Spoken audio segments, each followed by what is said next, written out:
Social मीडियावरती एक पालकांच्या निष्काळजीपणाचा एक व्हिडिओ प्रचंड व्हायरल होत आहे, ज्यामध्ये 13व्या मजल्याच्या बाल्कनीमध्ये 2 मुले लटकली होती. अगदी लहान लहान मुलं. त्या मुलांचं पुढे काय घडलं ते पाहिल्यानंतर तुमचा देखील संताप अनावर झाल्याशिवाय राहणार नाही. संपूर्ण व्हिडिओ पाहण्यासाठी तुम्ही आताच या SS स्पोर्ट्स या चॅनलला सबस्क्राईब करा आणि अपडेट राहा. लहान मुलाकडे डोळ्यात तेल घालून त्यांच्याकडे लक्ष द्यावं लागतं. त्यांच्याकडे झालेलं थोडंसं दुर्लक्ष देखील अनेकदा महागात पडू शकतं. बच्चे कंपनी लहान मुलं कुठेतरी खेळता खेळता काय करतील याचा काही नेम नसतो.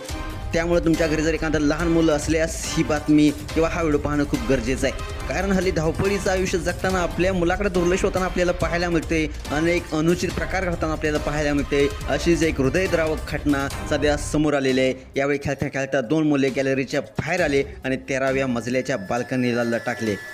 या इमारतीचा खतरनाक व्हिडिओ शेजाऱ्यांनी काढला आणि व्हिडिओ तुफान व्हायरल होत आहे. व्हायरल व्हिडिओमध्ये तुम्ही पाहू शकताय 2 मुलं रेलिंगला घट्ट पकडून लटकल्याचं पाहायला मिळत आहे. 2 मुलं खेळण्यासाठी 13व्या मजल्याच्या बाल्कनीतून बाहेर चढले आणि वेगवेगळे कृत्य करू लागले. पण त्यानंतर या मुलांनी स्वतःला सावरलं आणि धोका टळलाय.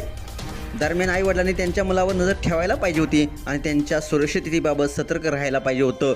पालकांच्या हलगर्जीपणामुळेच अनेक बालकांना आपले प्राण गमावे लागले याच्या घटना तुम्ही पाहिली असतील. या व्हिडिओमध्येही आईवडिलांच्या बेजबाबदारपणामुळे मुलं खिडकीच्या बाहेर आले असं नेटकऱ्यांचं म्हणणं आहे. या व्हिडिओला नेटकऱ्यांनी प्रतिक्रियांचा वर्षाव केला आणि संताप व्यक्त केला आहे.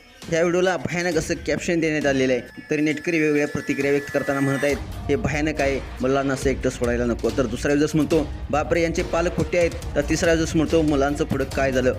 अशा विविध प्रतिक्रिया नेटकरी व्यक्त करत आहेत. तुम्हाला हा व्हिडिओ कसा वाटला? तुमच्या प्रतिक्रिया खूप महत्त्वाच्या आहेत. नक्कीच कमेंट्स करा आणि आपल्या SS स्पोर्ट्स या चॅनेलला सबस्क्राईब करायला नक्की विसरू नका. धन्यवाद.